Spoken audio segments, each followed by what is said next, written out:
All right, today we're going to be giving you the 2023 Combine preview for all the Texas Longhorns and the 2023 NFL Combine. Now, that's going on right now at the time of this release of this video, so be sure to go check that out. I will be posting the workouts as they happen on my Twitter for sure, hopefully my YouTube as well. We'll see about that one. But if you like the video, drop a like on the video, subscribe to the channel, and comment down below the Longhorn that you are most excited to see the Combine workouts for, and let's hop right into it. So, here's the Texas Longhorns that you got invited to the Combine. Now today, the day that you're going to be seeing this video, Moro Ojomo, DeMarvion Overshown, Keondre Coburn. Those are the Longhorns up. You got Roshon Johnson and Bijan Robinson happening on Sunday. Now, just real quick, here's the Combine schedule. We do not have a defensive back. Unfortunately, Anthony Cook did not get an invite. No quarterbacks, wide receivers, or tight ends this year. Be sure to watch out for next year, though. That should be happening. So, Thursday, March 2nd, 3 p.m. Eastern Time, 2 p.m. for Texas people. Sunday, March 5th at noon for Texas people as well. All right, and we're going to start with Moro Ojomo. So, undersized. For an interior defensive lineman, he is undersized. A fifth-year senior. So, those are the two big knocks on him. Not really getting it done in the size department, and he stayed at Texas 5 years. That's not something that you really see with a lot of highly rated prospects going into the draft. Graded as the 8th best interior defensive lineman across all NCAA.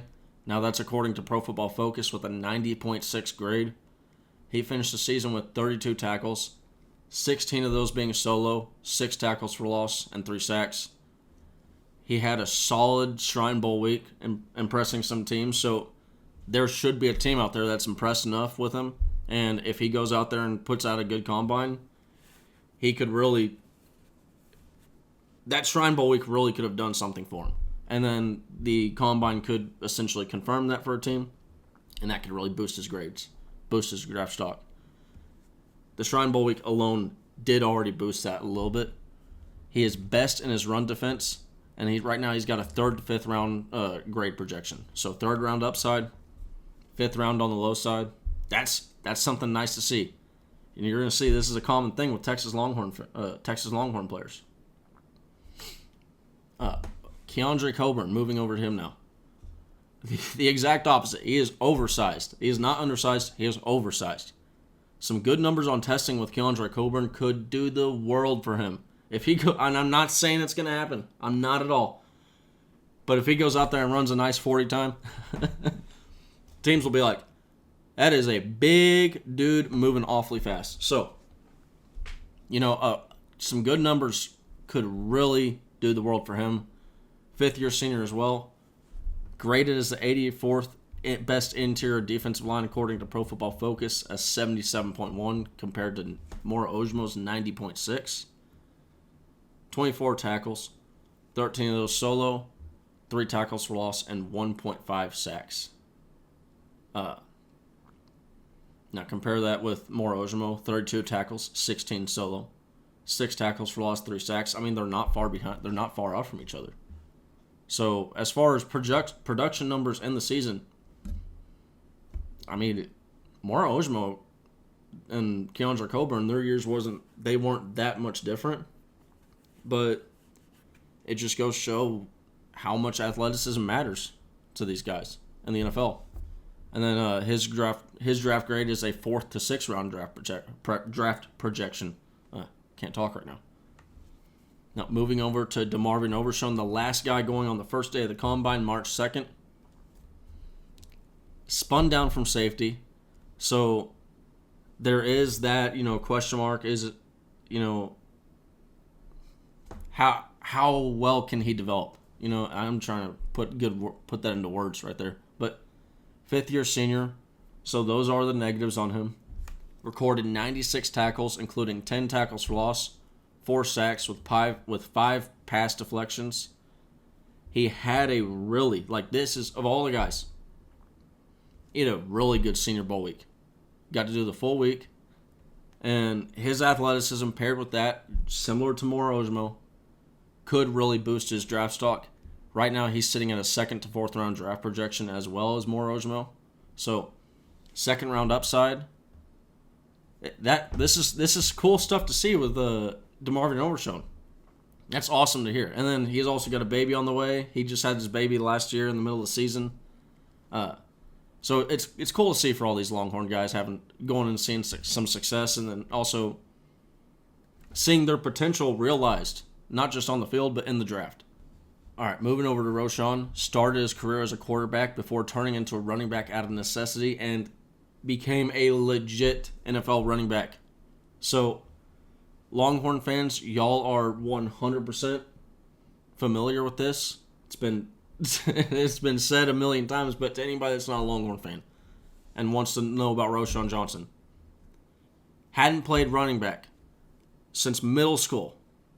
Comes in as a quarterback, and we're okay. Hey, you got to work on your throwing motion. It's gonna take some time. Okay, that's what we're doing. All summer working at it. Spring working at it. Fall working at it. 1 week away from the games, or 2 weeks or something like that. It was a couple weeks before our first game. We lost all 5 scholarship running backs. We had to have Roshon Johnson, quarterback, go over there. And then this is the position change that was lost a lot. David Benda, linebacker. He took a few snaps over there. He helped shoulder the load. One of those players moved back to the original position, and that's David Benda. Roshon Johnson, no way you change that. No way you change that. There was too much talent. He showed too much at running back. 4-year running back. And that's the one that you should pay attention to the most. Right there. 4-year. He could stay for his 5th year. And if he was not as talented, not as good as he is, he would be staying for his 5th year. But he is damn fine, and he's going to get drafted. And he will get drafted at a nice range, especially for considering how he got to where he is. Grade is the 29th best running back, 88.1 grade by PFF. Extremely impressive. One single day at the Senior Bowl practices until he broke his hand.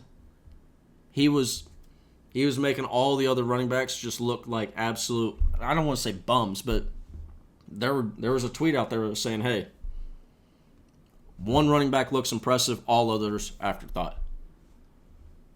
I think he could really surprise people with his athleticism, and this is if he goes and actually runs. I have not seen anything confirm or deny that he will be working out. He had the broken hand. His first Senior Bowl practice, finished the practice with the broken hand. They advised that he sit out. He did so. I think if he runs and he does some things, he catches, he goes through the drills, I think he could really surprise some people with athleticism. He is sitting at a 2nd to 3rd round draft projection right now. If you had said that a year ago, people would have said you're smoking crack and you need to go see a doctor because you're mentally insane. And then Bijan Robinson, as highly touted as a prospect as you could ever get going into the draft for a running back. Speaking specifically about the running back, the pedigree is there for number 1 running back overall, 5-star in high school. Graded as the 2nd best running back. He finished 0.1 behind Blake Corum, the Michigan running back, with a 96.1 grade. Corum at a 96.2. Won the Doak Walker Award, so finished as the best running back in college football. This is one that surprised a lot of people. He's running all the drills. He's doing everything. Bijan's doing everything. It's awesome. We're going to get to see the 40 time. So, it's put up or shut up for Bijan at the 40 time. And I'm telling you right now, I think he's going to have a lot of people shut up. Y'all, I say it all the time. I was one of these people. Hey, Bijan's a slow dude. Oh, he's slow. No, he is not. Because here's the deal. If he's been confirmed to have speed at 21.6 miles an hour, yes, I understand. It takes time to get to 21.6 miles an hour. Acceleration matters. Well, that was always for the longest time, we said, Bijan, he doesn't have that top-end speed, but he's got that acceleration. That acceleration is elite. That's some elite stuff that Bijan Robinson has, but he just doesn't have that 6th gear. Well, he's got that 6th gear. So if he's got that 6th gear, we were either wrong about the elite acceleration Or when you combine the two, you realize, oh, crap, Bijan Robinson's a pretty fast dude, and we've just been underrating it this entire time. I think he's going to surprise some people in the 40-yard dash as well. First round projection right now, but I'm going with the top half of the first round. And hope you all enjoyed this. Be sure to check out the clips on my Twitter and hopefully my YouTube for the combine workouts. And hope you all have a great day. Hug!